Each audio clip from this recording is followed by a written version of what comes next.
Hi, welcome to the final episode of our Septenary Winery namesake tasting tour. Today we're going to be discussing our sixth and final wine, the Septenary 2015 Manor Reserve Red Blend. So before we join Andrew and Todd for the tasting of the Manor Reserve, let's learn a little bit more about the house. So we know that the house was built around 1847, and it was built for John Bowling Garrett. Now, Garrett was one of the first students at the University of Virginia. He went on to become a physician. Fortunately, he had a short life, died in his 30s, and the house was then transferred to the Bowen family. Now, the original name, as we discussed in episode 3, was Clover Plains, but sometime we think during Mr. Bowen's occupancy here, the name of the property changed to Seven Oaks Farm. Now you may ask, why was it called Seven Oaks Farm? Well, many of you have come to the tasting room, have heard the story, but if you haven't, I'm going to tell you.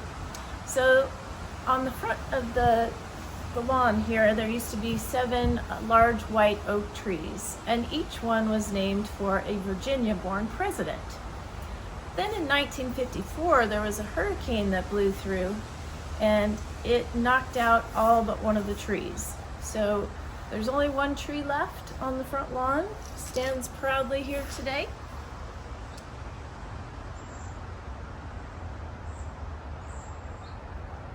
And I wonder if you can guess the president this tree is named for.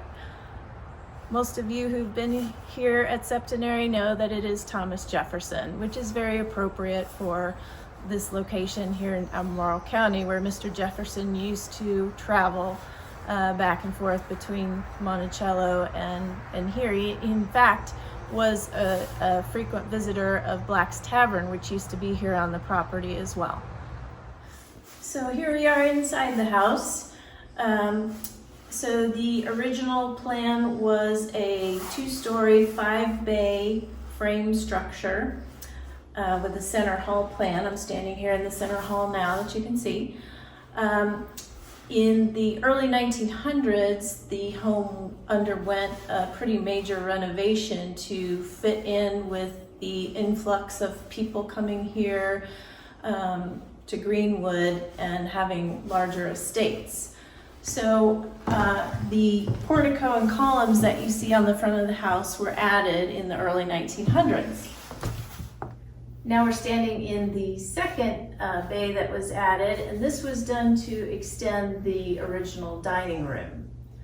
Over the years, there were more renovations that were completed, indoor plumbing being one of the biggies. A kitchen was added, as well as a master suite on the second floor in later years. But enough about the house. Let's go try some wine.